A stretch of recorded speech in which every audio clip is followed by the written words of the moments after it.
हमने किसी अल्लाह को नहीं मानना। एक कौम जिसे अल्लाह ने जमीन का बेहतरीन हिस्सा अता किया, जहाँ नरम हवाएं चलती थीं, जरखीज जमीन थी और उनकी रहनुमाई करने वाला एक नबी था, हजरत नूह अलैहिस्सलाम।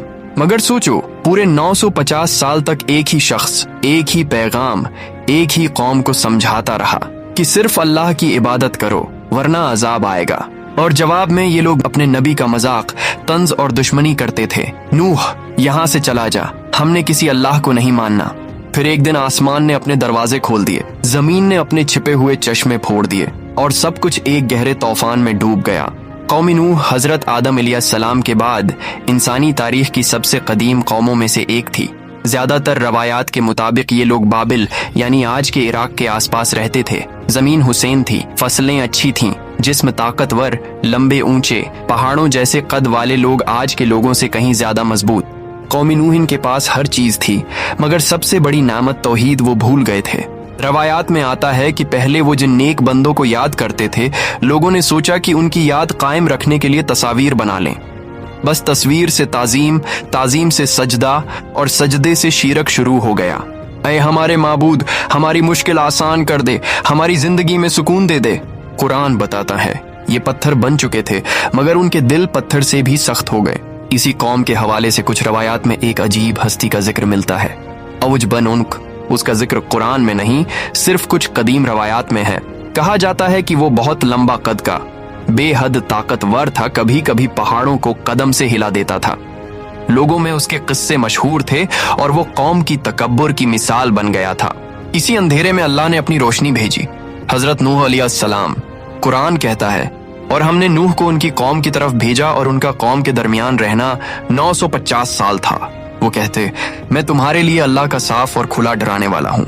मगर लोग हंसते, हम तेरी बात नहीं सुनेंगे। जब हजरत नूह अलैहिस्सलाम बोलते तो कुछ चेहरों पर नरमी आ जाती, मगर फिर सरदार आकर उनका हाथ पकड़कर कहते, छोड़ उसे, ये तो सिर्फ एक आदमी है। अगर अल्लाह को कोई पैगाम भेजना होता तो किसी अमीर के जरिए भेजता। सोचो, 1-2 साल नहीं, 950 साल की दावत, दिन में भी, रात में भी, छिप कर भी, खुले आम भी, नरमी से भी, सख्ती से भी। हजरत नूह अलैहिस्सलाम कहते, तौबा करो, अल्लाह तुम पर बारिशें बरसाएगा, माल देगा, औलाद देगा और तुम्हारी ताकत और बढ़ जाएगी। मगर जवाब, मजाक, तंज और दुश्मनी। आखिर वो वक्त आ गया जब इल्म ने यकीन बना दिया कि ये कौम अब कभी नहीं बदलेगी। तब हजरत नूह अलैहिस्सलाम ने वो दुआ की जो आज भी इंसान को हिला देती है, आए मेरे रब, जमीन पर किसी काफिर को जिंदा न छोड़, वो तेरे बंदों को गुमराह करेंगे और फाजिर काफिर औलाद पैदा करेंगे। फिर अल्लाह का हुक्म आया कि तुम एक बड़ी कश्ती बना और जालिमों के बारे में मुझसे बात न कर। हजरत नूह अलैहिस्सलाम किश्ती बनाना शुरू कर देते हैं। सरदार गुजरते, हंसते, रेगिस्तान में किश्ती, पानी कहां से आएगा, दीवाने हो गए हो क्या? मगर उन्हें क्या पता कि हर कील, हर तख्ता उन्हीं की तबाही का पहला निशान था। कुछ रवायात में आता है कि जब हजरत नूह अलैहिस्सलाम कश्ती बना रहे थे तो अवज बन उन कभी कभी उनके पास आ जाता और अपने लंबे कद की वजह से ऐसे कामों में मदद कर देता जो आम लोग नहीं कर सकते थे। मगर याद रहे, ये बातें सिर्फ रवायात में हैं, कुरान में उसका कोई जिक्र नहीं। रवायात में ये भी मिलता है कि कश्ती 3 मंजिला थी। पहली मंजिल जानवरों की, दूसरी मंजिल इंसानों की, तीसरी मंजिल परंदों और हल्के सामान की। जानवर हजरत नूह अलैहिस्सलाम को ढूंढ कर नहीं लाने थे, अल्लाह के हुक्म से खुद चलकर आते थे। आखिर एक दिन वो निशानी नजर आ गई जिसका इंतजार था। आसमान स्याह बादलों से भर जाता है, गर्म हवा, कौम के सरदार और बुजुर्ग हंसते, देखो नूह के तंदूर से भी पानी निकलेगा क्या? कुरान कहता है, जब तंदूर अबलने लगा, एक पुराना चूल्हा जिसमें रोटियां पकती थीं, इसमें से अचानक पानी उबलना शुरू हो गया। अगले ही लम्हे सरदारों की हंसी थम जाती है। हजरत नूह अलैहिस्सलाम समझ गए कि अजाब आ गया है। उन्होंने मोमिनों को लेकर कश्ती में सवार हो गए। फिर अल्लाह ने फरमाया, आसमान के दरवाजे खोल दो, जमीन के चश्मे फोड़ दो।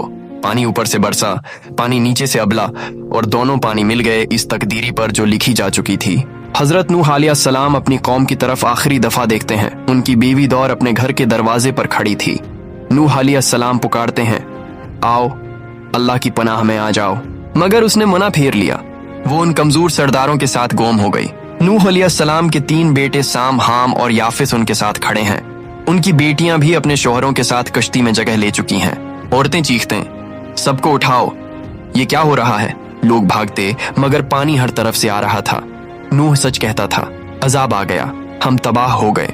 जमीन फट रही थी, अबलते पानी की नदियां उठ रही थीं, ताकतवर मर्दों की टांगें कांप रही थीं। लोग किश्ती की तरफ भागते, हमें भी साथ ले चलो, मगर दरवाजे अल्लाह के हुक्म से बंद हो चुके थे। पानी पहाड़ जैसी लहरों में बदल गया। इन्हीं लहरों के बीच हजरत नूह अलैहिस्सलाम ने अपने बेटे को देखा। उन्होंने पुकारा, अये मेरे बेटे, हमारे साथ सवार हो जा। उसने कहा, मैं पहाड़ पर चढ़कर बच जाऊंगा।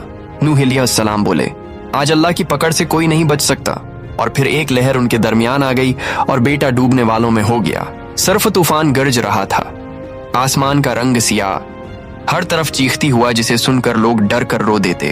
तेज लहरें किश्ती की दीवारों पर टकराते और हर टिकर पर किश्ती पूरी तरह कांप उठती। अंदर से हजरत नूह अलैहिस्सलाम दुआ में झुके हुए, बाहर से चीखों का शोर, दिन रात एक हो जाते। बिजली की चमक के सिवा कोई रोशनी नहीं। पानी इतना बढ़ जाता है कि पहाड़ सिर्फ चोटियों तक रह जाते हैं, सिर्फ कश्ती तैर रही होती है। तूफान गरजता रहा, दिन रात एक हो गए। कश्ती पहाड़ों जैसी लहरों में तैरती रही और आखिर अल्लाह ने फरमाया, ऐ जमीन अपना पानी निगल ले, ऐ आसमान थम जा। पानी रोक गया, जरखीज जमीन नजर आने लगी और किश्ती जूदी के पहाड़ पर ठहर गई। नूह अलैहिस्सलाम जमीन पर सजदे में गिर जाते हैं। उनके गर्द साम, हाम, याफिस, उनकी बेटियां, उनके दामाद और कुछ मोमिन लोग, बस यही लोग बचे थे। तो ये थी हजरत नूह अलैहिस्सलाम के कौम की वाक़िए। अगर आप लोगों को वीडियो पसंद आई हो तो वीडियो को लाइक और चैनल को सब्सक्राइब करें। और अगर आप भी मेरी तरह वीडियोस बनाना चाहते हो तो मेरे साथ राबिता कर सकते हो। वल्सलाम।